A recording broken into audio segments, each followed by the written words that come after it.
வரகாத்துஹு. நாம் ஆவலோடு எதிர்பார்த்து கொண்டிருந்த கண்ணியத்திற்கும் மரியாதைக்கு உரித்தான அல்லாமா மௌலானா மௌலவி அல்-ஹாஃபிஸ் ஏகேஏ ஷரஃபுதீன் ஃபைசி ஹஜரத் அவர்கள் கூத்தாநல்லூர் இஸ்லாமிய பெண்கள் அறிவியல் கல்லூரியினுடைய முதல்வர் அவர்கள் சிறப்புரை வழங்குகிறார்கள். அனைவர்களும் அமைதி காத்து அவர்கள் பேருரையை கவனித்து செயல்படுகின்ற நற்பாக்கியத்தை எல்லாம் நாம் மனதிற்கு தந்தை கிருபை செய்வானாகவும். அஸ்ஸலாமு அலைக்கும். இப்பொழுது ஹஜரத் அவர்கள் பேருரையாற்ற வருகிறார்கள். அவர்களை வரவேற்கிறேன்.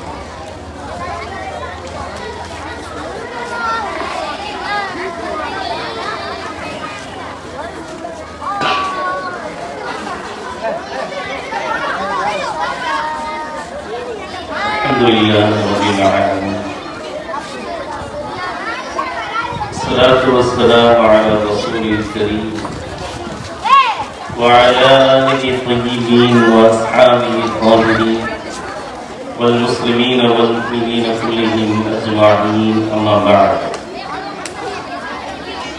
فقال سبحانه وتعالى في كلامه القديم وفي الفرقان المجيد: فأعوذ بالله من الشيطان الرجيم. بسم الله الرحمن الرحيم.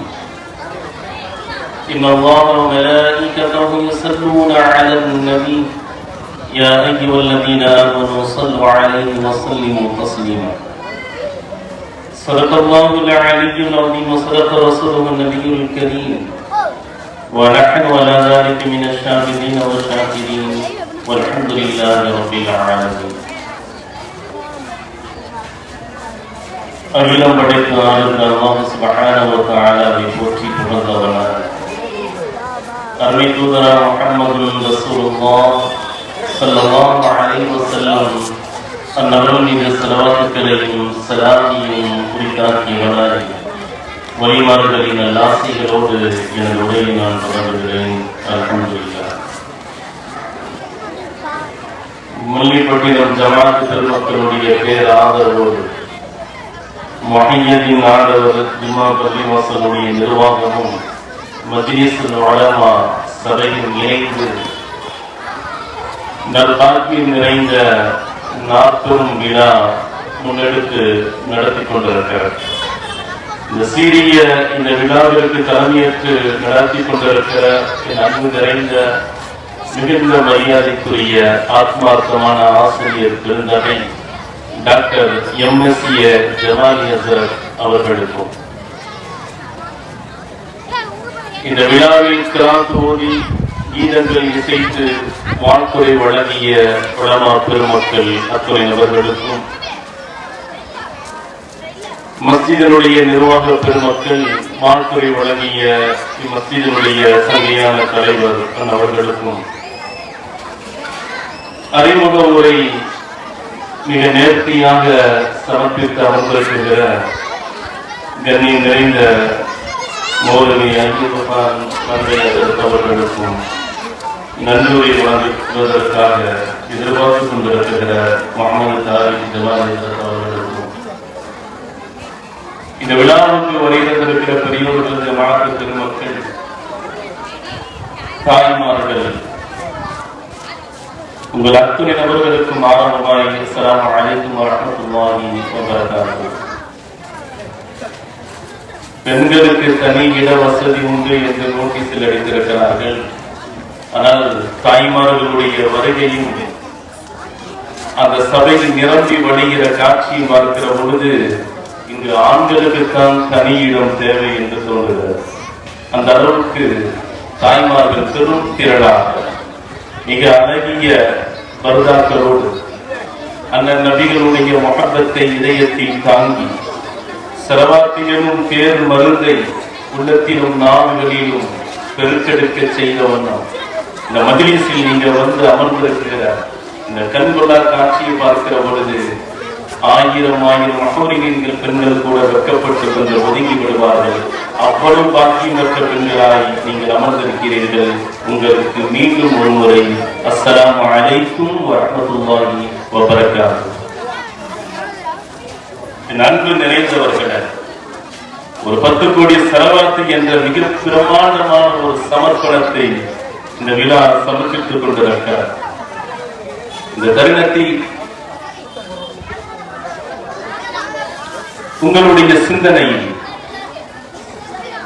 ஆயிரம் விஷயங்கள் எனது நினைவுகளில் வந்து போனாலும் கூட ஸலவாத் என்ற ஒற்றை வார்த்தையிலே இருந்து வேறு எங்கும் திரும்பாத அளவுக்கு உங்களுடைய ஆர்வங்கள் என்னை நிறுத்தி வைக்கிறது. ஸலவாத் குறித்த சில செய்திகளை உங்களுடைய மனதில் வைக்க வேண்டும் என்ற பேராவல் உங்களுடைய வருகையும் அக்கறையும் எனக்கு தூண்டுகிறது. ஸலவாத் மிகப்பெரிய பாக்கியமான ஒரு செய்தி, ஒரு நிலை. ஸலவாத்துன் நபி என்பதை ஓர்முகப்படுத்தி அதற்கு ஒரு முகம் கொடுப்பதாக இருந்தால் நிச்சயமாக அது கண்மணியின் திருமுகமாகத்தான் இருக்கும். முத்து நபியின் அத்தனையும் ஒரு வார்த்தையில் எடுத்தால் அது ரஹ்மத்தாகும். அந்த ரஹ்மத்தை சற்று உற்று நோக்கினால் ஒருவன் தெரிவான், அவன்தான் ரஹ்மத். அவன் அருகில் நெருங்குகிற பொழுது அவன் திருவாய் மறந்து சொல்லுகிறான், அண்ணன் நபிகள் மீது ஸலவாத். இன்னல்லாஹ வ மலாயிகத்துஹு யுஸல்லூன அலன் நபி. ஸலவாத் குர்ஆனில் அத்தனை ஆயத்துக்களில் இருந்தும் ஒரு தனித்த இடத்தை இந்த ஆயத்து மட்டிலும் பெற்றிருக்கிறது. வேற எந்த ஆயத்திற்கும் கிடைக்காத ஒரு அங்கீகாரம். இன்னல்லாஹ வ மலாயிகத்துஹு யுஸல்லூன அலன் நபி என்ற ஆயத்திற்கு மாத்திரம் இருக்கிறது என்றால் ஒற்றை காரணம்தான், அது கண்மணி முஹம்மது ரசூலுல்லாஹ் ஸல்லல்லாஹு அலைஹி வஸல்லம். அன்பு நிறைந்தவர்களே, யா அய்யுஹல்லதீன ஆமனு ஸல்லு அலைஹி வஸல்லிமு தஸ்லீமா என்று இறைவன் சொல்றார். யா அய்யுஹல்லதீன ஆமனு, இந்த வார்த்தை ஈமானை மையப்படுத்தி அடிப்படையாக கொண்டு அழைக்கப்படுகிற யா அய்யுஹல்லதீன ஆமனு என்ற வார்த்தை ஏறத்தாழ குர்ஆனில் 89 இடங்களில் வருகிறது. 89 இடங்களில் குர்ஆனில் இறைவன் யா அய்யுஹல்லதீன ஆமனு என்று சொல்லுவார். அந்த இடங்கள் எல்லாம் ஒன்று ஒரு சூராவினுடைய துவக்கமாக இருக்கும், அல்லது ஒரு ஆயத்தினுடைய துவக்கமாக இருக்கும். ஆனால் ஒரு சூராவினுடைய துவக்கம் என்று இல்லாமல், ஒரு ஆயத்தினுடைய துவக்கம் என்றும் இல்லாமல், ஒரு ஆயத்தில் இடைப்பட்ட இடத்தில் முன்தசிஃபுல் ஆயா என்று உலமாக்கள் சொல்வார்கள். ஒரு ஆயத்தினுடைய இடைப்பட்ட இடத்தில் யா அய்யுஹல்லதீன ஆமனு என்று வருகிறது என்றால் அது இங்கு மாத்திரம்தான். அது ஆயத்து ஸலாத் என்ற அந்த ஆயத்தில் மட்டும்தான் இடைப்பட்ட இடத்தில் இறைவன் யா அய்யுஹல்லதீன ஆமனு என்று அழைக்கிறார். என்ன காரணம்? அது என்ன நுட்பங்கள் இறைவன் மறைத்து வைத்திருக்கிறார்? நான் இந்த ஆயத்தையே விரிவாக எடுத்து பேச ஆசைப்படுகிறேன். அநேக நுட்பங்களையும் அநேக கருத்து ஆழங்களையும் இந்த ஆயத்தை எடுத்திருக்கிறார். இன்னல்லாஹ வ மலாயிகத்துஹு யுஸல்லூன அலன் நபி, வாழ்க்கையில் மறக்காத, மறக்கவும் கூடாத ஒரு உன்னதமான ஒரு ஆயத். யா அய்யுஹல்லதீன ஆமனு ஸல்லூ, இறைவன் சொல்லுகிறார், ஈமான் கொண்டவர்களே, நானும் எனது மலாயிகத்துகளும் அந்த நபியின் மீது நாங்கள் ஸலவாத் சொல்லுகிறோம். யா அய்யுஹல்லதீன ஆமனு, ஈமான் கொண்ட பெருமக்களே, நீங்களும் ஸல்லூ, ஸலவாத் சொல்லுங்கள். ஸல்லூ, நீங்கள் ஸலவாத் சொல்லுங்கள். உலமா பெருமக்கள் சொல்வார்கள், இது ஒரு ஏவல் சொல், உத்தரவுக்கான ஒரு சொல், ஒரு சொல்லாடல்.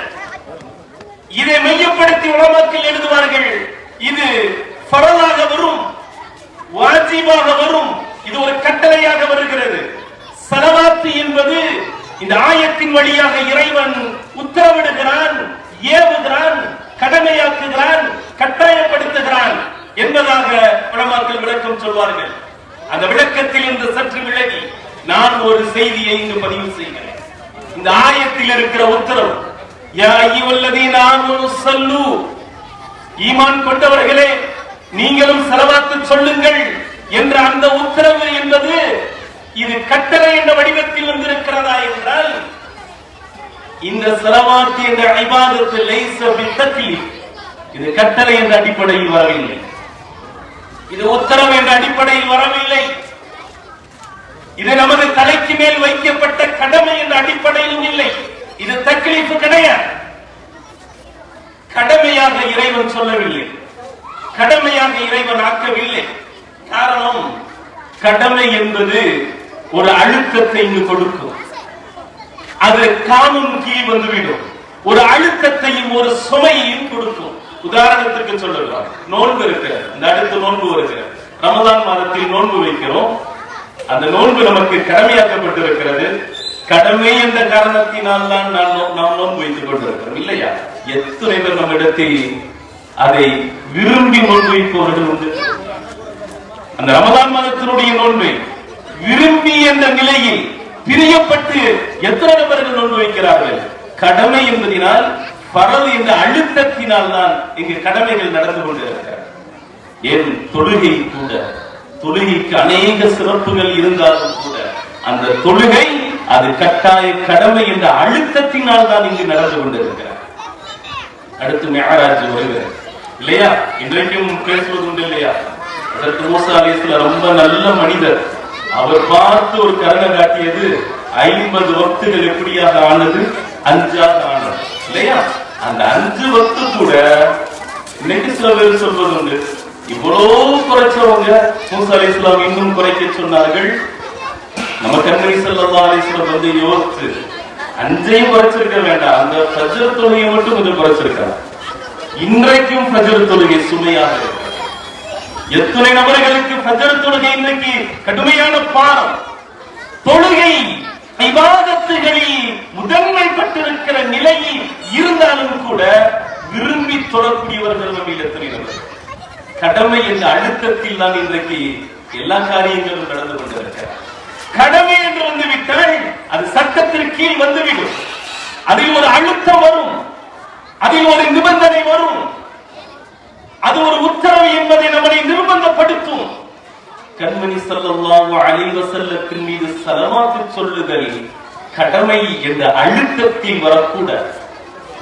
என் ஹபீபாகிய முஹம்மது ரசூலுல்லாஹி ஸல்லல்லாஹு அலைஹி வஸல்லத்தின் மீது நீங்கள் ஸலவாத் சொல்வது கடமை என்ற அழுத்தத்தில் சொல்வதாக இருந்தால் அதை இறைவன் விரும்புவது கிடையாது. அதை இறைவன் விரும்புவது கிடையாது. அழுத்தத்தில் நீங்கள் என்ன சொல்லுவது? அந்த கட்டாயத்தில் நீங்கள் சொல்ல வேண்டிய அவசியம் இல்லை. என் ஹபீப் எனது ரசூல் மீது ஸலவாத் நீங்கள் சொல்வதாக இருந்தால் எந்த அழுத்தத்திலும் எந்த நிர்பந்தத்திலும் நீங்கள் சொல்ல வேண்டிய அவசியம் கிடையாது. வேற என்ன அந்த உத்தரவு? சல்லு என்கிற ஏவல் அது தக்லீஃபாக இங்கு வரவில்லை, அழுத்தமாக கடமையாக வரவில்லை. அந்த ஸலவாத் என்ற இபாதத்தை எந்த கோணத்தில் இறைவன் நமக்கு சொல்லுகிறான் என்றால் உலமாக்கள் எழுதுவார்கள், இன்னமா ஹிய தஸ்ரீஃப், அது சிறப்பு, மேன்மைப்படுத்துதல், அது சங்கைப்படுத்துதல் என்ற அடிப்படையில் இறைவன் உத்தரவு கொடுக்கிறான். சங்கைப்படுத்துகிறான், சங்கைப்படுத்துதல், சங்கைப்படுத்துதல், சங்கை என்ற தோரணத்தில் என்ற விதத்தில் என்ற ரகத்தில் ஸலவாத் வருகிறது என்பதனால்தான் ஸலவாத் என்பது கட்டாயம் என்பதையும் தாண்டி தஹ்தல் முஹப்பத்தி வல் முவத்தத்தி, அது அன்பினால் வர வேண்டும், அது பிரியத்தால் வர வேண்டும், அது முஹப்பத்தால் வர வேண்டும். அல்லாஹ் இப்படி சொல்லுகிறான், என் நபியின் மீது நீங்கள் ஸலவாத் சொல்வது கட்டாய கடமை என்ற நிலையில் சொல்ல வேண்டிய அவசியம் கிடையாது, அது நிர்பந்தம் கிடையாது. அப்படி ஒரு ஸலவாத் என் நபிக்கு தேவையும் இல்லை.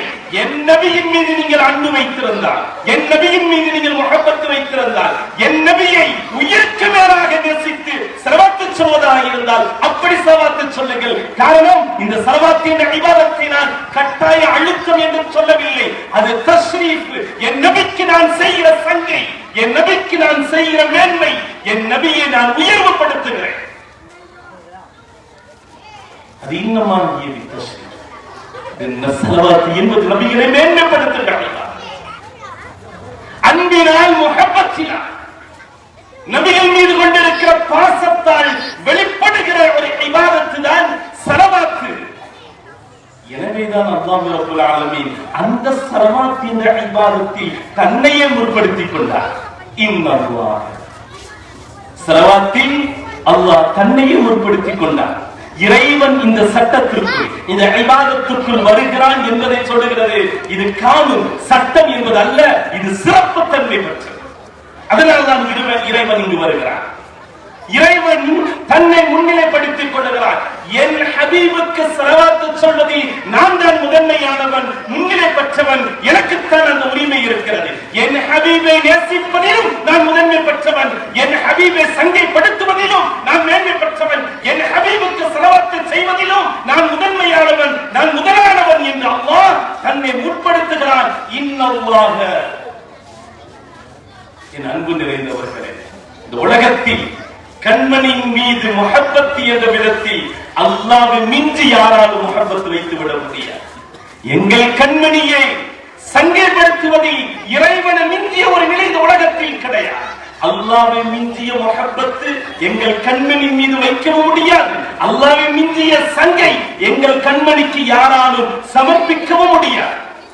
அந்த இடத்தை இறைவன் பிடித்திருக்கிறார். அதில் இறைவனை முதன்மை பெற்றிருக்கிறார்.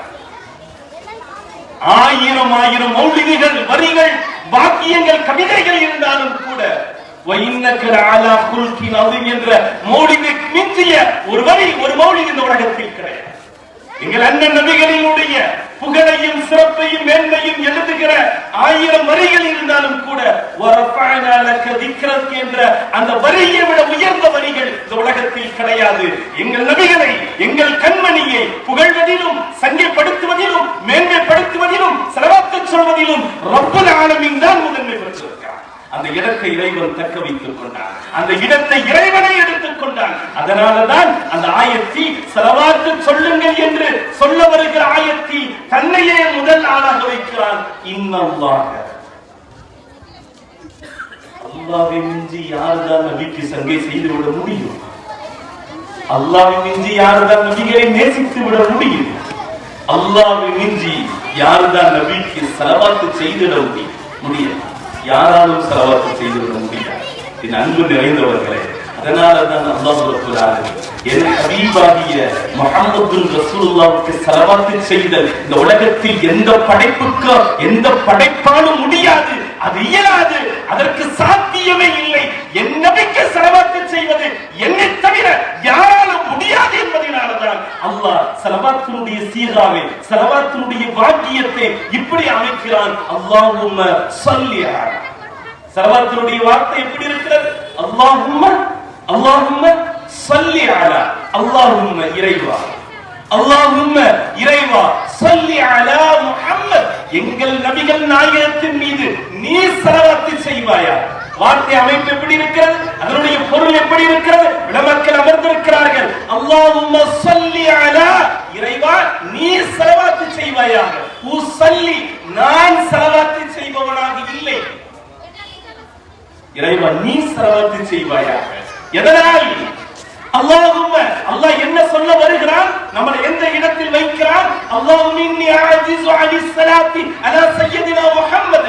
யா அல்லாஹ், எங்கள் கண்மணி ரசூலுல்லாஹி ஸல்லல்லாஹு அலைஹி வஸல்லத்தின் மீது ஸலவாத் செய்வதில் நாங்கள் இயலாதவர்களாக இருக்கிறோம், அதற்கு தகுதி இல்லாதவர்களாக இருக்கிறோம். 10 கோடி அல்ல, 10,000 கோடிகள் ஸலவாத் எங்களால் நபிகள் மீது ஸலவாத் செய்யக்கூடிய அந்த தகுதியில் நாங்கள் இல்லை, இயலாதவர்களாக இருக்கிறோம். எங்கள் நபிக்கு எங்களால் நாங்கள் ஸலவாத் செய்ய முடியாது. எதனால்?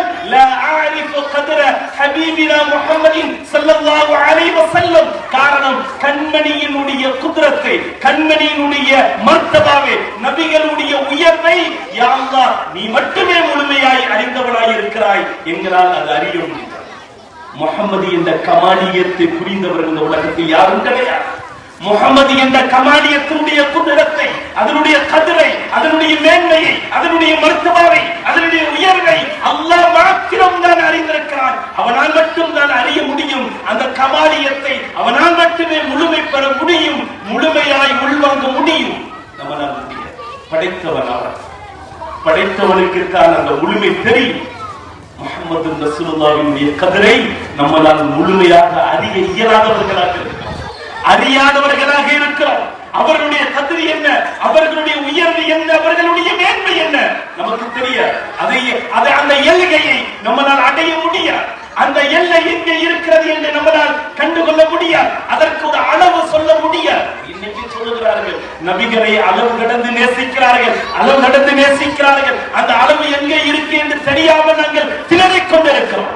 நபிகளுடைய உயர்வுக்கான அளவு எங்கே இருக்கிறது, அந்த எல்லை எங்கே இருக்கிறது, அந்த வரையறை எங்கே இருக்கிறது எங்களுக்கு தெரியவில்லை. திக்கு தெரியாமல் தடுமாறிக்கொண்டு நாங்கள் வாயில் உளறிக் கொண்டிருக்கிறோம். நாங்களும் நபிகளை புகழ்கிறோம் என்று சொல்லிக் கொண்டிருக்கிறோம். அவர் உயர்வு எங்கே இருக்கிறது? 7 வானங்களை கடந்து போய்விட்டது, அரிசியும் கடந்து போய்விட்டது, குருசியும் கடந்து போய்விட்டது, சித்ரத்துல் முன்தஹாவை தாண்டி விட்டது, அகிலங்கள் அத்தனையும் தாண்டி மிஅராஜில் அமர்ந்து விட்டார்கள் என்றால் சித்ரத்துல் முன்தஹா என்ற எல்லையை கடந்தவர்கள், எல்லையை கடந்தவர்களே எல்லையே இல்லாமல் தானே புகழ வேண்டும். நபிகளுடைய அந்த கமாலியத், அவர்களுடைய குதிரத், அவர்களுடைய மேன்மையை இறைவன் ஒருவனால் மாத்திரம் தான் புரிய முடியும், விளங்க முடியும். லா அரிஃபு கத்ர் சய்யிதுனா முஹம்மது ஸல்லல்லாஹு அலைஹி வஸல்லம். யா அல்லாஹ், நபிகளுடைய உயர்வை எங்களுக்கு தெரியாது, அதனுடைய முழுமை எங்களுக்கு தெரியாது. அதனால் ஃபஸ்அலுக யா அல்லாஹ், உன்னிடத்திலே நாங்கள் கேட்கிறோம், உன்னிடத்திலே நாங்கள் சமர்ப்பிக்கிறோம், வேண்டுகோள் வைக்கிறோம். அன்து சல்லிய பின் நியாபத்தி அன்னி அலா சய்யிதுனா முஹம்மது ஸல்லல்லாஹு அலைஹி வஸல்லம். யா அல்லாஹ், எங்களின் சார்பாக எங்கள் நபிக்கு நீயே ஸலவாத் செய்து,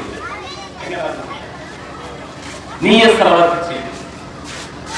நம்மளால முடியாது. நபிக்கு ஸலவாத் செய்கிற தரத்திலும் இடத்திலும் நாம் இல்லை, அந்த தகுதி நமக்கு கிடையாது.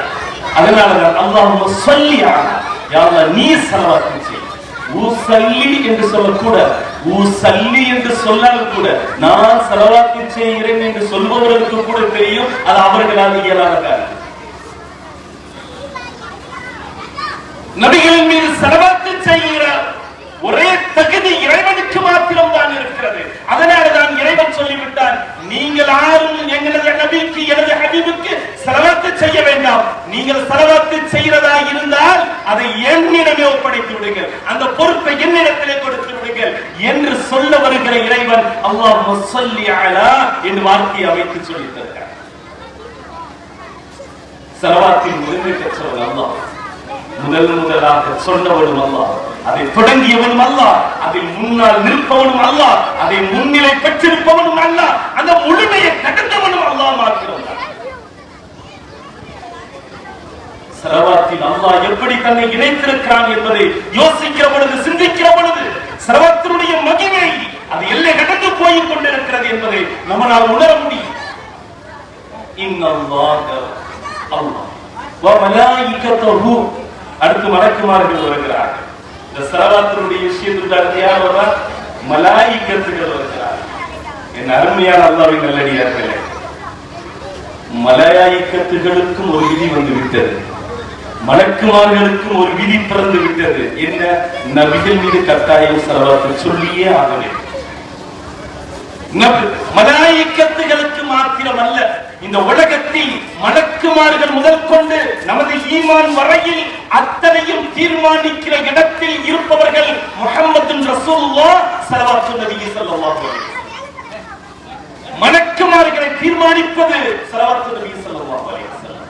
மலக்குமார்கள் ஸலவாத் சொல்லியே ஆக வேண்டும் என்ற கட்டாயத்தில் இருக்கிறார்கள். அதனால்தான் சொல்வார்கள், மலக்காக இருப்பவர் ஸலவாத் சொல்லியே ஆக வேண்டும். அப்படி சொல்லவில்லை என்றால் அவர் மலக்காகவே இருக்க முடியாது. மலக்காக இருப்பவர் ஸலவாத் சொல்லியே ஆக வேண்டும். அப்படி சொல்லவில்லை என்றால் அவர் மலக்காகவும் இருக்க முடியாது.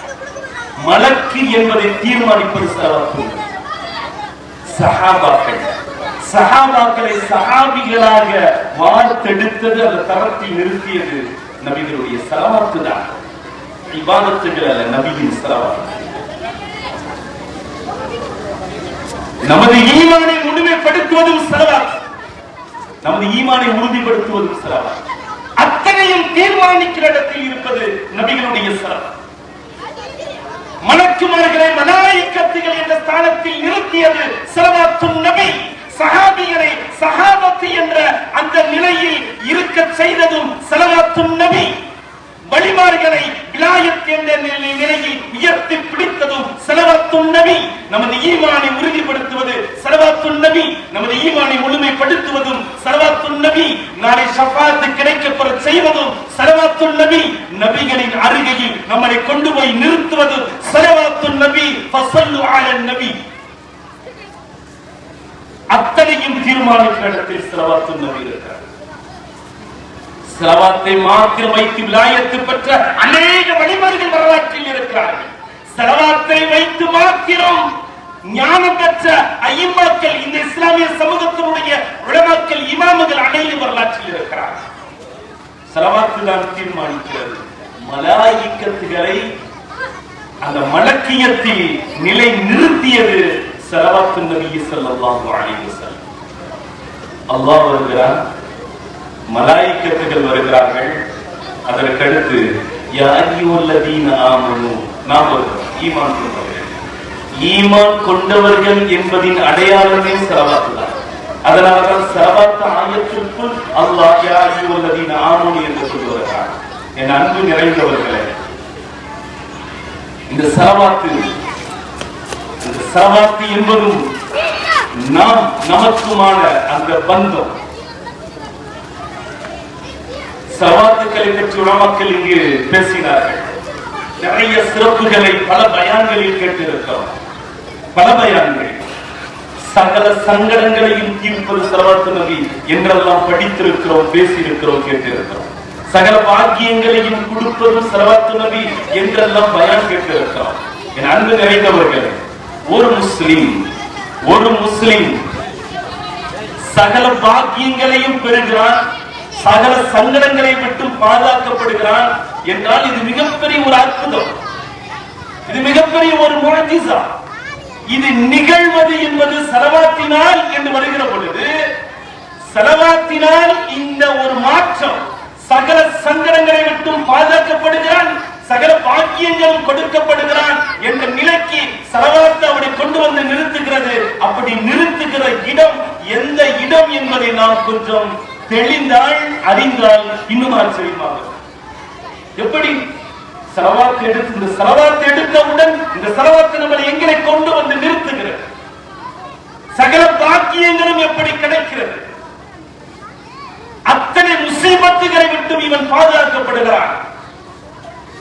இந்த அற்புதம் எப்படி நிகழ்கிறது, எந்த விதத்தில் நிகழ்கிறது? இன்னல்லாஹு வ மலாயிகத்துஹு, என்ற ஆயத்தில் அல்லாஹ் வருகிறான், மலக்குமார்கள் வருகிறார்கள், கண்மணி ஸல்லல்லாஹு அலைஹி வஸல்லம் வருகிறார்கள், ஈமான் கொண்ட நம்மளும் வருகிறோம். இந்த ஆயத்தினுடைய துவக்கம் அல்லாஹ் என்று ஆரம்பிக்கிறது. இன்னல்லாஹ அல்லாஹ் என்று ஆரம்பிக்கிறது. அந்த ஆயத்தினுடைய முடிவு யாரை கொண்டு முடிகிறது? இன்னல்லாஹ வ மலாயிகத்துஹு யுஸல்லூன அலன் நபி யா அய்யுஹல்லதீன ஆமனூ ஸல்லு அலைஹி. யார் அலைஹி? கண்மணி ஸல்லல்லாஹு அலைஹி வஸல்லம். ஆயத்தினுடைய துவக்கத்தில் அல்லாஹ் இருக்கிறான், அந்த ஆயத்தினுடைய முடிவில் கண்மணி ஸல்லல்லாஹு அலைஹி வஸல்லம் இருக்கிறார். அல்லாஹ் அவன் அக்ரமாக இருக்கிறான், அவன் தயால தன்மை குறித்தான பண்புடையவன், தயாலத்தன்மை உடையவன், அருள் வளங்களை அள்ளி அள்ளி கொடுக்கக்கூடியவர். அவன் கசானாக்கள் இந்த உலகம் முழுக்க அகிலங்களையும் தாண்டி வியாபித்திருக்கிறது. அல்லாஹ் அக்ரமாக இருக்கிறான், அள்ளி கொடுக்கக்கூடிய ரப்பாக இருக்கிறான். அந்த ஆயத்தினுடைய முடிவு அலைஹி, கண்மணி ஸல்லல்லாஹு அலைஹி வஸல்லம் நபியுல் கரீம், சங்கையான நபியாக இருக்கிறார். நபிகளுடைய தர்மத்திற்கு ஈடு இணை உலகத்தில் யாரும் கிடையாது. சஹாபாக்கள் சொல்வார்களே, காற்று அடிப்பதை போல் நபிகள் அள்ளி இறைப்பார்கள் தர்மத்தை. காற்று அடித்து இழுத்துக் கொண்டு செல்வதை போல் நபிகளுடைய தர்மம் அள்ளி கொடுப்பார்கள். அள்ளி அள்ளி கொடுக்குகிற அந்த தர்மத்தினுடைய மறு உருவமாய் நபிகள் ஸல்லல்லாஹு அலைஹி வஸல்லம். பாருங்க, அல்லாஹு அக்ரம், நபியுல் கரீம், இந்த ரெண்டுக்கும் இடைப்பட்ட இடத்தில் யா அய்யுஹல்லதீன ஆமனு ஸலவாத்து சொல்லக்கூடிய ஈமானிய பெருமக்கள், சங்கையானவனுக்கும் சங்கையான நபிக்கும் இடைப்பட்ட இடத்தில் இந்த ஸலவாத் நம்மளை கொண்டு போய் அமர்த்திருக்கிறது, நிற்க வைக்கப்பட்டிருக்கிறது என்றால் இந்த கற்பனையை எடுத்து பார்க்கிற பொழுது ஒரு வரி உலமாக்கள் எழுதுவார்கள், ஃபஹல் ஃபகீரும் பைனல் கரீமை, இரண்டு சங்கையானவர்களுக்கு இடையில் இருப்பவன் எப்படி ஏழையாக இருக்க முடியும்? இரண்டு சங்கையானவர்களுக்கு இடையில் இருக்கக்கூடிய ஸலவாத்து சொன்ன ஒரு முஸ்லிம் எப்படி ஃபக்கீராக இருக்க முடியும்? எப்படி ஃபக்கீர் என்ற வறுமை அவனை தொடும். வறுமை மாத்திரமல்ல, மனக்கவலை, இன்னல்கள், இடுக்கண்கள், துன்பங்கள், துயரங்கள், கண்டிஷ்டிகள், ஜின்கள், ஷைத்தான்கள், முசீபத்துகள், நோய் நொடிகள் எதுவும் அவனை தொடாது. அருள்வளங்கள் அத்தனையும் அவன் அருகில் தான் கிடக்கும். காரணம், ஒரு பக்கம் அல்லாஹ் அக்ரமாக இருக்கிறான், மறுபக்கம் நபியின் கரீமாக இருக்கிறார்கள். சங்கையான இருவரும் துருவங்களுக்கு இடையில் இவனை ஸலவாத்து கொண்டு போய் நிறுத்தி இருக்கிறது. அல் இலாஹு மஅபூது ஒரு பக்கம், அல் ஹபீபுல் மஹ்மூது மறுபக்கம். புகழுக்குரியவன் அல்லாஹ்விற்கும், வணக்கத்திற்குரியவன் அல்லாஹ்விற்கும், புகழுக்குரியவர் கண்மணி ஸல்லல்லாஹு அலைஹி வஸல்லம் அவர்களுக்கும் இடைப்பட்ட இடத்தில் ஸலவாத்து சொல்லும் ஒவ்வொரு முஸ்லிமும் அங்கு இருக்கிறார்கள் என்றால் வளமான வாழ்க்கை அல்ல, சகல சௌபாக்கியங்களும் உண்டு, அத்தனை சங்கடங்களை விட்டு பாதுகாப்பும் உண்டு. அதனாலதான் உலமாக்கள் எழுதுவார்கள், ஸலவாத்து என்பது அத்தனை சங்கடங்களை விட்டும் பாதுகாக்கும், அத்தனை பாக்கியங்களையும் கொண்டு வந்து சேர்க்கும். ஸலவாத்தினுடைய சிறப்பு அந்த அளவுக்கு இருக்கிறது, உண்மையிலேயே பெருமையாக இருக்கிறார். 10 கோடி ஸலவாத்தை மொத்தத்தையும் தாய்மார்களே எடுத்திருக்கிறீர்கள், அதில் நீங்கள் முன்னிலைப்படுத்தியிருக்கிறீர்கள். அல்லாஹ் எப்படி தன்னை இந்த ஸலவாத்தில் முன்னிலைப்படுத்த அவன் ஆர்வப்பட்டு விட்டானோ, ஆசைப்பட்டு விட்டானோ, அதுபோல் இங்கு அமர்ந்திருக்கிற தாய்மார்கள், இந்த சுற்று வட்டாரத்தில் இருக்கிற தாய்மார்கள் கண்மணி ஸல்லல்லாஹு அலைஹி வஸல்லத்தின் மீது ஸலவாத்து சொல்வதில் பெரும் பங்கை நீங்கள் எடுத்திருக்கிறீர்கள், பெரும் பாக்கியத்தை நீங்கள் பெற்றிருக்கிறீர்கள். 10 கோடி ஸலவாத் சாதாரண விஷயம் அல்ல. பாராட்டுவதற்கு வார்த்தைகள் இல்லாத அளவுக்கு உயர்ந்த இடத்தில் இருக்கிறது 10 கோடி ஸலவாத்தை சமர்ப்பணம் செய்த உங்களுடைய தியாகம். போகிற இடம், வருகிற இடம், பேருந்து நிலையங்கள், மருத்துவமனைகள், வீடு வாசல்கள், வீதிகள், தெருக்கள் என்ற எந்த வேறுபாடுகளே இல்லாமல் சதாவும் ஸலவாத்தை உங்கள் நாடுகள், உங்களுடைய உள்ளங்களில் இருந்து பெருக்கெடுத்து ஓடி இருக்கிறது என்றால் இது பெரும் பாக்கியம். இந்த பாக்கியத்தை கையில் எடுத்த பெருமக்கள், உங்களுக்கு ஒரு ஆசை வரவில்லையா? உங்களுக்கு ஒரு ஆசை வர வேண்டும். 1000 தடவை ஸலவாத்தை உச்சரித்த பொழுதெல்லாம், அந்த ஆயிரங்கள் லட்சங்களை தாண்டிய பொழுதெல்லாம், அந்த லட்சங்கள் கோடிகளை தாண்டிய பொழுதெல்லாம் சதாவும் கண்மணியின் மீது ஸலவாத்து சொல்லிக் கொண்டிருக்கிற ஒவ்வொரு நொடி பொழுதிலும் உங்களுக்கு ஒரு ஆசை வந்திருக்க வேண்டுமே, ஒரு ஆர்வம் வந்திருக்க வேண்டுமே, ஒரு தேடல் வந்திருக்க வேண்டுமே, ஒரு ஏக்கம் வந்திருக்க வேண்டுமே. உங்கள் உள்ளத்தையும் உயிரையும் அந்த ஏக்கம், அந்த ஆர்வம் துளைத்திருக்க வேண்டுமே. அப்படி ஒரு ஆசை உங்களுக்கு யாருக்கும் வரவில்லையா? நான் எந்த ஆசையை சொல்லுகிறேன், எந்த ஆர்வத்தை சொல்லுகிறேன் என்று உங்களால் யூகிக்க முடிகிறதா? ஸலவாத்து சொல்லி சொல்லி சொல்லி நாவுகளும் இதயங்களும் துடித்துக் கொண்டிருக்கிற பொழுதெல்லாம் கூடையே ஒட்டிக்கொள்ளும் ஒரு ஆசை என்ன தெரியுமா? இந்த ஸலவாத்து, நான் யாரின் மீது ஸலவாத்துக்களை சொல்லிக்கொண்டே கிடக்கிறேனோ அந்த ஸலவாத்துக்கு உரித்தான அந்த ஸலவாத்தினுடைய மொத்தமும், அந்த ஸலவாத்தினுடைய ஒரு மறு உருவமாய் திகழ்கிற கண்மணி முஹம்மது ரசூலுல்லாஹி ஸல்லல்லாஹு அலைஹி வஸல்லம் அவர்களை ஒரு முறையாவது கனவில் நான் காண்பேனா என்ற ஆசை உங்களுக்கு வரவில்லையா? அந்த ஆர்வம் வரவில்லையா? அந்த தேடல் வரவில்லையா? ஸலவாத்து சொல்லுகிற பொழுதெல்லாம் அந்த ஏக்கம் உங்களுடைய உள்ளத்தில் மேலோங்கவில்லையா? அந்த தேடல் உங்கள் உணர்வுகளில் இருந்து வெடித்து வெளிவரவில்லையா? வர வேண்டும். அப்படி வந்தால்தான் அது ஸலவாத். அப்படி வரவில்லை என்றால் நீங்கள் கடமைக்கு செய்திருக்கிறீர்கள். அன்பினால் மஹப்பத்தால் உங்கள் செலவாத்து வரவில்லை. 10 கோடி செலவாத்தும் கடமையால் வந்தது என்றால் திருத்திக் கொள்ளுங்கள். இது கடமையால் வரக்கூடாது. எங்கள் உயிருக்கு மேலாக எங்கள் நபியை நாங்கள் நேசிக்கிறோம். என்னை விட, என் உறவை விட, என் பொருள், என் குடும்பம் அத்தனை விட, என் உயிரை விட என் கண்மணியை நான் நேசிக்கிறேன். என் உயிரை வைத்திருக்கிறேன், உயிருக்கு மேலாக அவரை வைத்திருக்கிறேன் என்ற அன்புதான் இந்த 10 கோடி செலவாத்திற்கும் அடிப்படை என்றால் நிச்சயமாக எழுதி வைத்துக் கொள்ளுங்கள். இன்னும் சற்றேறிய சில தினங்களில் உங்களில் யாராவது ஒருவருடைய மனாவில் நிச்சயம் கண்மணி ஸல்லல்லாஹு அலைஹி வஸல்லம் காட்சி தருவார்கள் என்பது சத்தியம். கண்மணியை காண வேண்டும் என்று துடிக்கிற ஒவ்வொரு உள்ளமும், ஒவ்வொரு நாவும் உச்சரிக்கிற ஒரு ஸ்லோகம், ஒரு சொல்லுதான் ஸலவாத்து நபி ஸல்லல்லாஹு அலைஹி வஸல்லம். ஆசை இருக்கா? கனவுல நபியை பார்க்கணும்னு ஆசை இருக்கா? இருக்கா?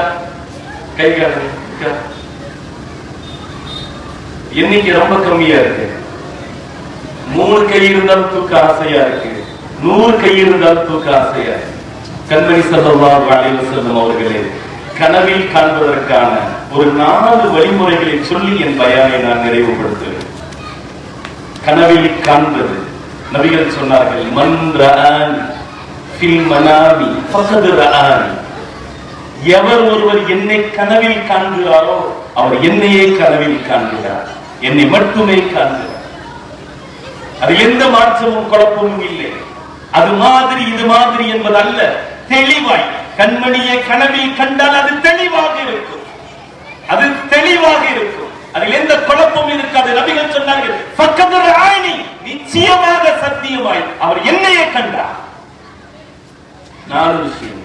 1, கத்ரத்து ஸலாத், அதிகம் ஸலவாத் சொல்லிக் கொண்டே இருக்கிறேன். வாழ்நாளில் ஒவ்வொரு நொடி பொழுதுகளும் நபிகளின் ஸலவாத்தாகவே அது கடக்க வேண்டும். கத்ரத்து ஸலாத், ஸலாத்தை அதிகம் சொல்லுங்கள். அதிகம் யார் ஸலவாத்தை சொல்லுகிறாரோ நிச்சயம் நீங்கள் மதீனாவினுடைய ரவுதாவிற்கு ஜியாரத்து செல்கிறீர்களோ இல்லையோ உங்களுடைய மனாவில் நபிகள் உங்களை ஜியாரத்து செய்ய வருவார்கள். கத்ரத்து ஸலாத், அதிகம் ஸலவாத்தை சொல்லுங்கள். செய்தி 1. 2வது, அத்தஅல்லுகு பிஸய்யிதினா முஹம்மதின் ஸல்லல்லாஹு அலைஹி வஸல்லம். எந்நேரமும் நமது ஞாபகம் நபிகளோடவே இருக்க வேண்டும். நமது எண்ணங்கள், நமது உணர்வுகள், நமது சிந்தனைகள் அத்தனையும் ஒரு இடத்தை தொட்டுக்கொண்டே இருக்க வேண்டும். அது முஹம்மது ரசூலுல்லாஹ். எந்த இடத்தில் இருந்தால், அது வீடாக இருக்கட்டும், அது சமையலறையாக இருக்கட்டும், எந்த இடத்தில் இருந்தாலும் நமது சிந்தனையினுடைய ஓரம், ஒரு உள்ளத்தினுடைய ஓரத்தில் ஒரு துடிப்பு, முஹம்மது ரசூலுல்லாஹ் என்று துடித்துக் கொண்டே இருக்க வேண்டும். நமதுடைய எண்ணங்களும் சிந்தனைகளும் நபிகளோடு அந்த உறவிலும், அந்த சம்மதத்திலும், அந்த நெருக்கத்திலும் இருந்து கொண்டே இருக்க வேண்டும். எப்படி இருக்கும்? எப்படி இருப்பது? அந்த தேடல், அந்த ஆர்வம், அந்த உணர்வுகள் மேலோங்குவது. என் கண்மணி, என் முஹம்மது ரசூலுல்லாஹ் என்ற அந்த உணர்வு எப்பொழுதும் உள்ளத்தில் ஒரு ஓரத்தில் துடித்துக் கொண்டே இருக்க வேண்டும். ஒரு ஷேഖிடம் புரிகிறதுக்கு ஒரு கதை சொல்றேன். ஒரு ஷேഖிடம் ஒரு மாணவர் வருகிறார். வந்து சொல்லுவார், நான் நபிகளை கனவில் காண வேண்டும், எனக்கு ஒரு வழி சொல்லுங்க. நான் நபிகளை கனவில் காண வேண்டும், எனக்கு ஒரு வழி சொல்லுங்க. ஷேக் சொல்லுவார், நீ அப்படியா என் வீட்டுக்கு வா, இன்று இரவு என் வீட்டுக்கு வந்துவிடு, நபிகளை காண்பதற்கான வழியை நான் சொல்லுகிறேன், கவனமாக கேளு. அந்த மாணவர் ஷேக்கினுடைய வீட்டுக்கு வருகிறார். இரவு நேரம். அந்த மாணவருக்கு அந்த ஷேக் உண்ணுவதற்கு உணவு கொடுக்கிறார். நன்றாக சாப்பிட சொல்லுகிறார்.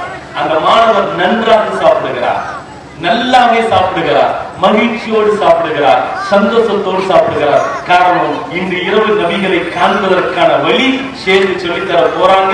இன்று இரவு என் உயிரினும் மேலான முஹம்மது ரசூலுல்லாஹி ஸல்லல்லாஹு அலைஹி வஸல்லம் அவர்களை நான் கனவில் காண போகிறேன் என்ற மகிழ்ச்சியோடு நல்லாவே சாப்பிடுகிறார். நல்லா சாப்பிட்டு முடிச்சிட்டு அந்த மாணவர் தண்ணீர் குடிப்பதற்கு தண்ணீரை எடுக்கப்படுது. ஷேக் சொன்னார், தண்ணி குடிக்காத, தண்ணி குடிக்காத. மாணவர்கள் தாகமா இருக்கு. நீ நபியை கனவுல காணணும்ல? ஆமா, நான் நபியை கனவுல காணணும். அப்ப தண்ணி குடிக்க. அந்த மாணவர் புரிஞ்சுக்கிட்டாரு, நபியை கனவுல காணணும் அப்படின்னா தண்ணி குடிக்காம தூங்கணும் போலன்னு புரிஞ்சுக்கிட்டாரு. தண்ணி குடிக்கல. கொஞ்ச நேரம் கிடக்கிறது, தாகம் அதிகமாகிறது மாணவருக்கு. காரணம், அந்த உணவில் உப்பும் கொஞ்சம் அதிகமா இருக்கு. கொஞ்சம் ஊறுகால நல்லா சாப்பிட்டாரு, அதனால ஒரு தாகம் அவருக்கு அதிகமாகுது. நேரம் நகர நகர தாகம் கடுமையாக இருக்கு. சேர்த்து சொன்னார், நீ தண்ணீரை தொடவே கூடாது, ஒரு மடக்கு தண்ணீர் கூட நீ குடிக்க கூடாது என்று உத்தரவு சொல்லிவிட்டார். கடுமையான தாகத்தில் அந்த மாணவர் இருக்கிறார். இரவு நேரம் அப்படியே கடந்து செல்லுகிறது. கடுமையான தாகத்தோடு இருந்த அந்த மாணவர் ஒரு நேரத்தில் தூக்கம் மேலோங்கி ஒரு கட்டத்தில் அயர்ந்து அசந்து அந்த மாணவர் தூங்கி விடுகிறார். தூங்கிய காலையில் எழுகிறார். ஃபஜ்ருடைய தொழுகைக்காக எழுகிறார். ஷேഖ് கேட்பார், மாதா ரஅய்த ஃபீ மனாமிக், உன் கனவில் யாரை கண்டாய்? நபிகளை காணதான் கொடுத்திருக்கிறார் இல்லையா? உன் கனவில் யாரை கண்டாய்? உன் கனவில் என்ன பார்த்தாய் என்று ஷேഖ் கேட்பார். அந்த மாணவர் சொன்னாரு, ராயித்து, நான் பார்த்தேன், வானத்திலிருந்து மழை பொழிந்தது. மழை பொழிவதை என் கனவில் நான் கண்டேன். வானத்திலிருந்து மழை பொழிகிறது. நதிகள் எல்லாம் ஓடுகிறது. ஆறுகளில் தண்ணீர் கரை புரண்டு ஓடுகிறது. வானத்திலிருந்து மழை பொழிகிறது. மழை கொட்டுகிறது. நதிகளில் தண்ணீர் புரண்டு ஓடுகிறது. இப்படி நான் கனவில் கண்டேன். அது மட்டும் இல்ல, வராய் துணி, என்னை நான் எப்படி கண்டேன் என்று தெரியுமா? கரை புரண்டு ஓடுகிற நதிக்கரையில் இறங்கி நான் தண்ணீரை அள்ளி அள்ளி அள்ளி குடிப்பதாய் என்னையே நான் கனவில் கண்டேன். என்ன சொல்றாரு? தண்ணீரை எடுத்து குடிச்சுக்கிட்டே இருக்கிற நதியில. அப்படித்தான் நான் கனவு கண்டேன். எதனால இந்த கனவு வந்துச்சுங்க? எதனால இந்த கனவு வந்துச்சு? கடுமையான தாகத்தில் தூங்கியதால். கடுமையான தாகத்தில் தூங்கியதால் கனவு எப்படி ஆயிடுச்சு? வானத்திலிருந்து மழையாயிருச்சு, நதியிலிருந்து தண்ணீர் ஆயிருச்சு. அதை எடுத்து ஒரு மடக்கு மடக்கு என்று குடிக்கிறார். கடுமையான தாகத்தில் தூங்குறதுனால ஏற்பட்ட கனவு. அப்படிதான் நமக்கு நிறைய கனவு மாதிரி வரும். என்ன ஞாபகத்துல நம்ம தூங்குறோமோ அதுதான் கனவுலயே வந்துகிட்டு இருக்கும் இல்லையா? கடுமையான தாகத்தில் தூங்கியதனுடைய விளைவு கனவில் தண்ணீராக எங்கும் காட்சி தருகிறது.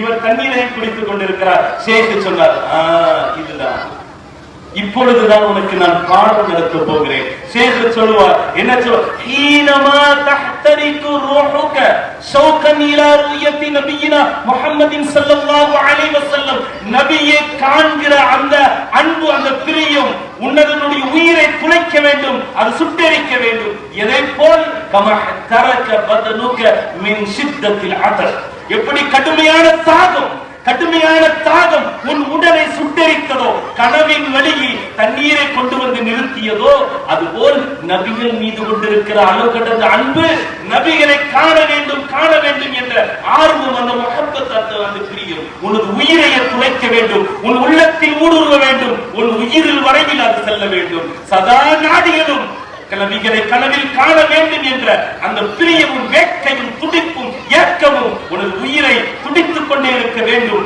என்று அந்த ஷேഖ் சொல்கிறார். கடுமையான தாகத்தால் உன் உடல் எப்படி சுட்டெரிக்கப்பட்டதோ அதுபோல் அளவடந்த அன்பால் உனது உயிர் சுட்டெரிக்கப்பட வேண்டும். அப்படி ஒரு நிலை வருகிற பொழுது, அப்படி ஒரு நிலை என்னால் இருக்க முடியாது, என்னால் உணவு, என்னால் உறக்கம், என்னால் வாழ்வது முடியாது. எப்பொழுது என் கண்மணியை நான் கனவில் காண்பேனோ அப்பொழுதுதான் எனக்கு நிம்மதி பெறும். அதுவரையில் என்னால் இயல்பாக இருக்க முடியாது, என்னால் நிம்மதியாக இருக்க முடியாது. என் ஹபீபாகிய, என் உயிருக்கு மேலான அந்த முஹம்மது ரசூலுல்லாஹ்வை ஒரு முறையாவது கனவில் காணாத வரையில் எனக்கு நிம்மதி இல்லை, எனக்கு மகிழ்ச்சி இல்லை, எனக்கு சந்தோஷம் இல்லை என்கிற அளவுக்கு உங்கள் உயிர் வரையில் நபிகளுடைய முஹப்பத்தில் கடந்து போயிருந்தால், உங்கள் உயிர் வரையில் அது ஊடுருவி இருந்தால்,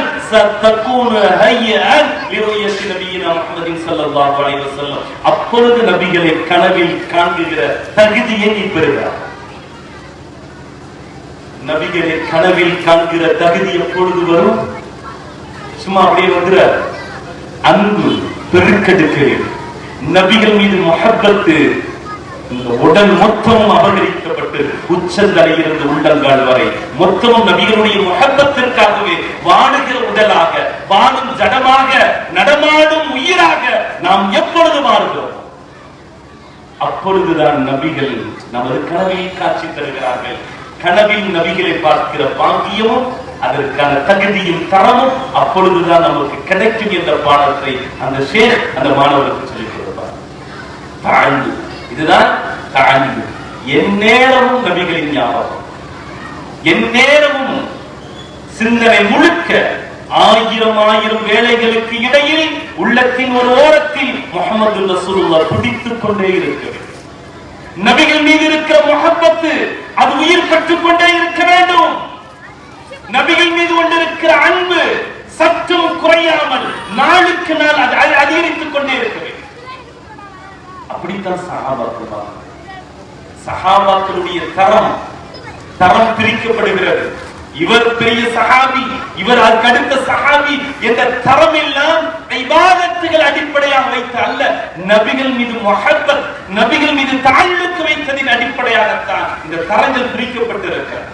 சஹாபிகளே ஆக முதன்மைப்பட்டவர்கள் ஹஜ்ரத் அபூபக்கர் ரலியல்லாஹு அன்ஹு.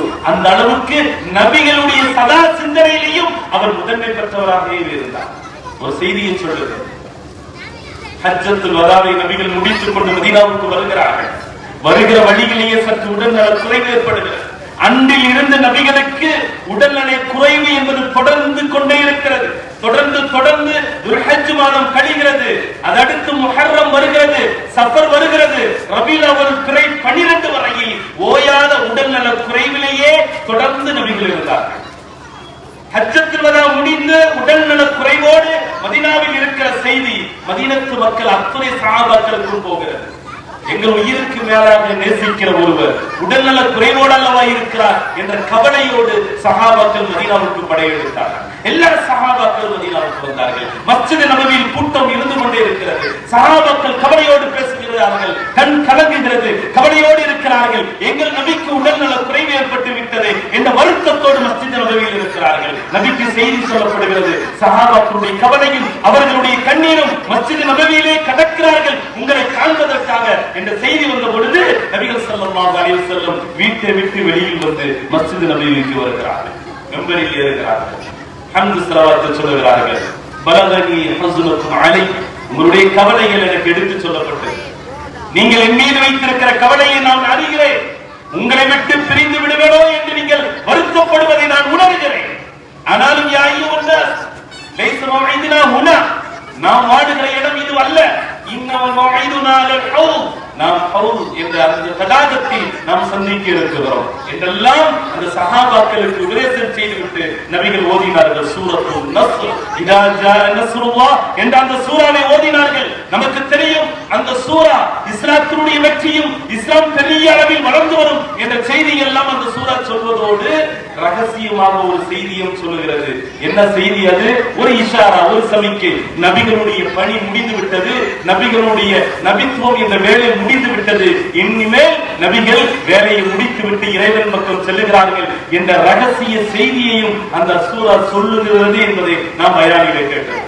இந்த சூரத்துன் நஸ்ரை ஓதி முடித்தவுடன் கூட்டத்தில் அமர்ந்திருந்த ஹஜ்ரத் அபூபக்கர் ரலியல்லாஹு அழுது கொண்டு எழுதுவார்கள். எழுந்து நபிகளை பார்த்து சொல்வார்கள், ஃபதைனாக பி அர்வாஹினா யா ரசூலல்லாஹ் وفديناك بأنفسنا يا رسول الله نفديك بآبائنا وأمهاتنا. எங்கள் உயிரும் உடலும் எங்கள் பெற்றோர்கள் அத்தனை நபர்களும் நாயகமே உங்களுக்கே நாங்கள் அர்ப்பணிக்கிறோம் என்று அழுகிறார்.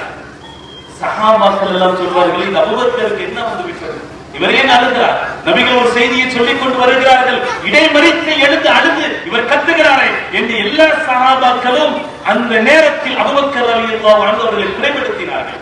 நபிகள் தடுத்தார்கள். துருதீனிக்கு சஹாபி, என் தோழரை யாரும் நோவினைப்படுத்தார்கள், விட்டுவிடுங்கள். அபூபக்கர் மிகச் சிறந்த மனிதர், இந்த உலகத்தில் எனக்கு கலீலாக நான் எடுக்க வேண்டும் என்று இருந்தார். நான் அபூபக்கரை நான் எடுத்திருக்கிறேன் என்றெல்லாம் சொல்லி முடிக்கிறார்கள். என் அன்பு நிறைந்தவர்களே, அபூபக்கர் ரலியல்லாஹு ஏன் அழுதார்கள், ஏன் எழுந்தார்கள், ஏன் கத்தினார்கள்? என் உயிர் உங்களுக்கு அர்ப்பணம், என் உடல் உங்களுக்கு அர்ப்பணம், என்னையே உங்களுக்கு அர்ப்பணிக்கிறேன், என் பெற்றோரை உங்களுக்கு அர்ப்பணிக்கிறேன், ஏன் என்று கத்தினார்கள், அழுதார்கள். அன்று யாருக்கும் அர்த்தம் புரியவில்லை. நபிகள் மறைந்ததற்கு பின்னால் சஹாபாக்கள் சொன்னார்கள், இந்த மௌத் செய்திதான் அபூபக்கருக்கு அன்றே தெரிந்து விட்டது, அதனால் அபூபக்கர் அழுதார். இதுதான் தஅல்லும். சதாவும் நபிகளை நினைத்துக் கொண்டிருப்பது, அவர்களுக்கு என்ன நடக்கிறது, அவருடைய அசைவுகள் எப்படி, அவர்களுடைய ஒவ்வொரு சொல்லிலும் என்ன ஒளிந்திருக்கிறது என்பதை ஒவ்வொரு பார்வையிலும் அங்கு அசைவுகளும் சதாவும் கவனித்து கவனித்து வாழ்ந்தவர்கள் ஹஜ்ரத் அபூபக்கர் ரலியல்லாஹு அன்ஹு. இதுதான் நபிகளை சதாவும் கவனிக்க வேண்டும். நபிகளுடைய வாழ்வியல் என்னிடத்தில் எப்படி வந்திருக்கிறது, நபிகள் அவர்களுடைய சிந்தனை என்னிடத்தில் எப்படி இருக்கிறது, சதாவும் நபிகளுடைய சிந்தனை இருக்கிறது. எந்நேரமும் நபிகளுடைய சிந்தனை எண்ணத்தில் அத்தனையிலையும் நபிகளுடைய சிந்தனை எந்த ஒரு முஸ்லிமுக்கு இருக்கிறதோ நிச்சயம் கனவில் கண்மணி ஸல்லல்லாஹு அலைஹி வஸல்லம் வருவார். அடுத்த ஒரு செய்தி, அத்தஅதீமு லிசுன்னதி சய்யிதுனா முஹம்மதின் ஸல்லல்லாஹு அலைஹி வஸல்லம். நபிகளுடைய சுன்னத்தை மேன்மைப்படுத்துவது. இதை சொல்லி நான் நிறைவுபடுத்துகிறேன். நபிகளுடைய சுன்னத். சுன்னத் என்றால் நமக்கு சுன்னத்து என்றால் தொப்பியும் தாடியும் மிஸ்வாக்கும் இப்படித்தான் சில விஷயங்கள் வச்சிருக்கோம். ஆனால் நபிகளுடைய அநேக சுன்னத்துகள் இருக்கிறது. அதில் ஒரு சுன்னத்தை பற்றி சஹாபாக்கள் அன்னை ஆயிஷா ரலியல்லாஹு அன்ஹா அவர்களிடத்தில் கேட்டார்கள். கைஃப கான ரசூலுல்லாஹி ஸல்லல்லாஹு அலைஹி வஸல்லம், நபிகள் வீட்டில் எப்படி இருப்பார்கள், நபிகள் வீட்டில் இருக்கிற பொழுது எப்படி இருப்பார்கள், மஸ்ஜிதில் எப்படி இருப்பார்கள் என்பதை நாங்கள் கண்டிருக்கிறோம். யுத்த களத்தில் எப்படி இருப்பார்கள் என்பதை நாங்கள் பார்த்திருக்கிறோம். பயணத்தில் எப்படி இருப்பார்கள் என்பதை பார்த்திருக்கிறோம்.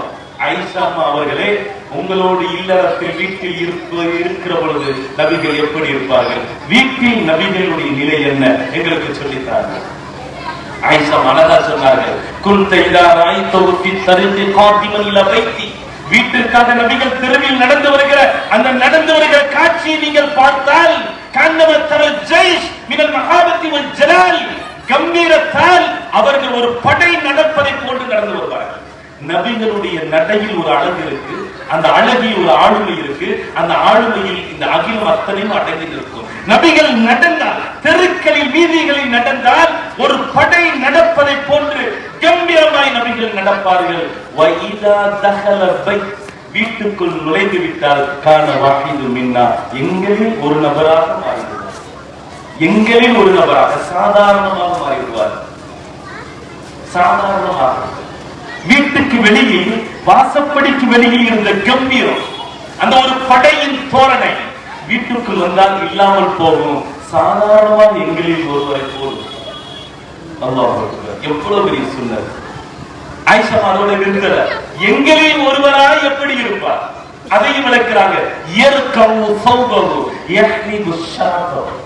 தன் ஆடையை தானே அவர்கள் சரி செய்து கொள்வார்கள், துவைத்துக் கொள்வார்கள், அலசிக் கொள்வார்கள். ஆட்டில் தானே பால் கறப்பார்கள். தனது செருப்பை தானே சரி செய்வார்கள். வீட்டை அவர்களே சுத்தப்படுத்துவார்கள்.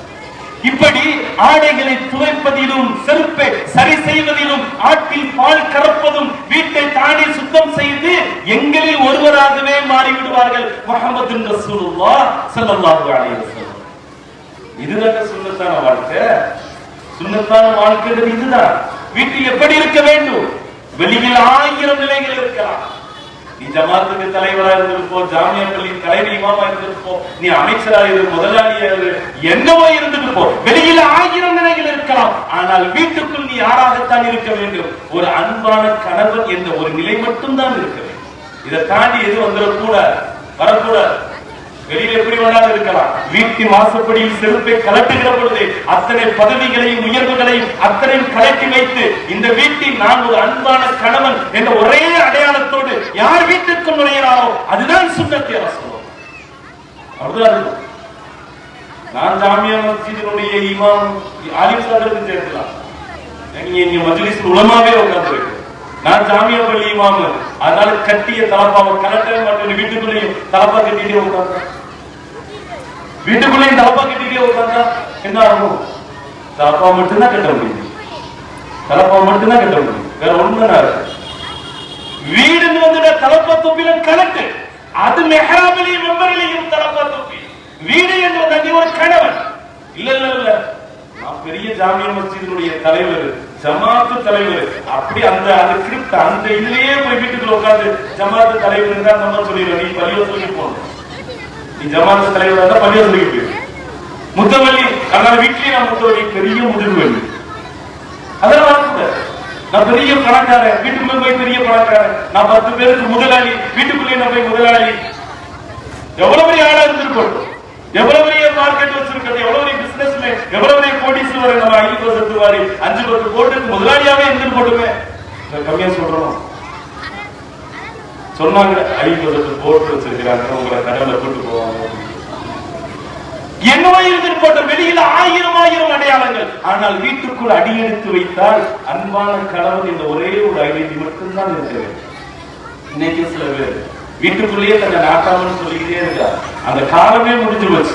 ஆனாலும் நாட்டாம வீட்டுக்குள்ள இத வை விளங்கும் வீடு, அதை எடு இத வையின்றது சுண்ணத்தை ரசூல் கிடையாது. தானே இறங்கி எடுப்பதும் வைப்பதும் அந்த இல்லத்து பெண்களோடு தன் மனைவியோடு இணைந்து வீட்டு வேலைகளை உறுதுணையாக இருந்து செய்கிற அந்த ரசனையும் அழகும், அதில் கிடைக்கிற மகிழ்ச்சியும் அலாதியானது.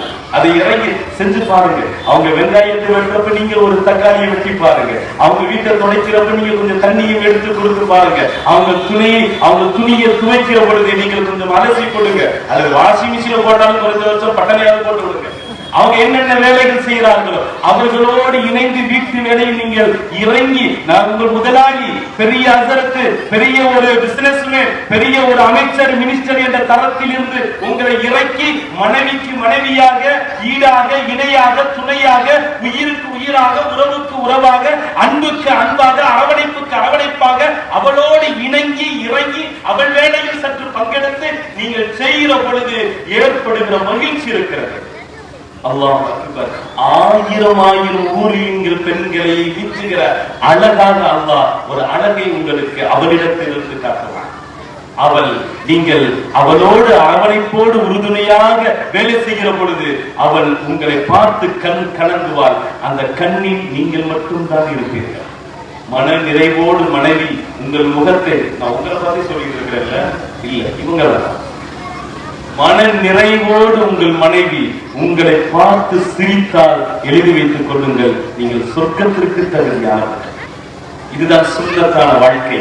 நபிகள் சொன்னார்கள், தன் வீட்டில் தன் துணியை துவைத்தார்கள், தன் செருப்பை சரி செய்தார்கள், தன் வீட்டை சுத்தம் செய்தார்கள், எல்லா வேலைகளையும் செய்தார்கள். செய்ததோடு மாத்திரமல்ல, ஆயிஷாவை அழைத்தார்கள். ஆயிஷா, நான் உன்னோடு இல்லறத்தி உன்னோடு இணைந்து என்ன செய்கிறேனோ அத்தனையும் பூட்டிய வீட்டுக்குள் வைக்காதே, கதவை திறந்து இந்த மக்களிடத்தில், இந்த சமூக மக்களிடத்தில் சொல்லிவிடு, என் கண்மணி நாயகம் இல்லறத்தி என்னோடு வீட்டில் எனக்கு எப்படி எல்லாம் உறுதுணையாக இருக்கிறார்கள் என்பதை இந்த உலகத்திற்கு நீ சொல்லி என்று சொன்னார்கள். ஆயிஷா அம்மா கதவை திறந்து வீட்டுக்கு வெளியில் வந்து சொன்னார்கள், உங்கள் ரசூல், உங்கள் நபி வீட்டில் செருப்படுத்து சரி செய்கிறார்கள், துணியை சரி செய்கிறார்கள், வீட்டை துடைக்கிறார்கள், வந்து பாருங்கள் என்றெல்லாம் சொன்ன பொழுதுதான் எங்கள் நபியே வீட்டில் இப்படி எல்லாம் வேலை செய்கிறார்களா, நாங்களும் செய்கிறோம் என்று ஒவ்வொரு சஹாபிகளும் அவர்களுடைய வீடுகளில் செய்ய தொடங்கினார்கள். நபிகளுடைய வீடு போன்றே மதீனாவில் அத்தனை நபர்களுடைய வீடாக மாறியது. மகிழ்ச்சி பொங்கியது. மனைவியோடு சுவர்க்கத்திற்கு வாருங்கள் என்ற அழைப்புக்கு பாத்திரமான தம்பதிகளாக சஹாபாக்கள் வந்தார்கள். நபிகள் இல்லறத்தில் எப்படி இருந்தார்கள், என்ன மகிழ்ச்சியோடு இல்லறத்தில் தன்னை ஒரு சாதாரண மனிதனாக மாற்றிக் கொண்டு தான் நபி சையதுல் கௌனைன் சாயிபுல் மிஅராஜ் என்ற உயர்வுகள் எல்லாம் ஒரு பக்கம் இருக்க, சாதாரண ஒரு மனிதனாக தன்னை ஆக்கி வீட்டில் தனக்கு எல்லா வேலைகளையும் இணைந்து செய்த அந்த அற்புதமான சுன்னத்து எப்பொழுது கண்ணியப்படுத்தப்படுகிறதோ, எப்பொழுது உயிரோட்டம் பெறுகிறதோ, அந்த வீட்டில் தூங்குகிற மக்களின் கனவுகளில் கண்மணி ஸல்லல்லாஹு அலைஹி வஸல்லம் வருவார்கள். 4வது செய்தி ஒரே வரியில் சொல்லுகிறேன், அல் ஹிதுமத்தில் உம்மத்தி சய்யிதுனா முஹம்மதின் ஸல்லல்லாஹு அலைஹி வஸல்லம். இந்த சமுதாய மக்களுக்கு சேவை செய்கிற யாருடைய கனவிலும் நபிகள் வந்து விடுவார்கள். காரணம், நபிகள் சமூக சேவை செய்த ஒரு மாபெரிய ஒரு முன் உதாரணம் இன்றைக்கு மஜ்லிஸுல் உலமா அந்த சேவையில் கலந்திருக்கிறது. சமுதாயத்திற்கு சேவை செய்கிற சேவையில் நபிகள் கனவில் வருகிற தகுதி கிடைக்கிறது. இப்படி சில படித்தரங்கள் இருக்கிறது. இதை வாழ்க்கையில் எடுக்கிற பொழுது இதை எல்லாம் தாண்டி உயிருக்கு மேலாக முஹம்மது ரசூலுல்லாஹ்வை உச்சி குளிர கல்வியில் வைத்து வைத்து அழகு பார்த்து கண்களில் ஆனந்த கண்ணீராக வார்த்தெடுத்து நாவுகளில் சலவாத்தாக வெளிப்படுத்தி உணர்வுகளில் உயிர்களிலும் அந்த முஹம்மது ரசூலுல்லாஹ் மாத்திரம்தான் என்ற உணர்வும் நிலையும் வருகிற ஒரு நிலை எப்பொழுது வருகிறதோ அப்பொழுது நமது கண்களில் கண்மணி ஸல்லல்லாஹு அலைஹி வஸல்லம் காட்சி தருவார்கள். நிறைவாக ஒரு செய்தி சொல்லி முடிக்கிறேன். கனவில் கண்மூடி கண்மணியை காணுகிற பாக்கியம் கிடைக்கிறதோ இல்லையோ, மண் மூடியதற்கு பின்னால் கபரிலும் நிச்சயம் நமக்கு அந்த பாக்கியம் கிடைக்கும். அல்லாஹ் அருள் செய்து அருள் புரிவானாக என்ற உயர்ந்த துவாவோடு வாய்ப்புக்கு நன்றி கூறி விடைபெறுகிறேன். வாஹது அவானா வல்ஹம்துலில்லாஹி ரப்பில் ஆலமீன். அஸ்ஸலாமு அலைக்கும் வரஹ்மத்துல்லாஹி வபரகாத்துஹு.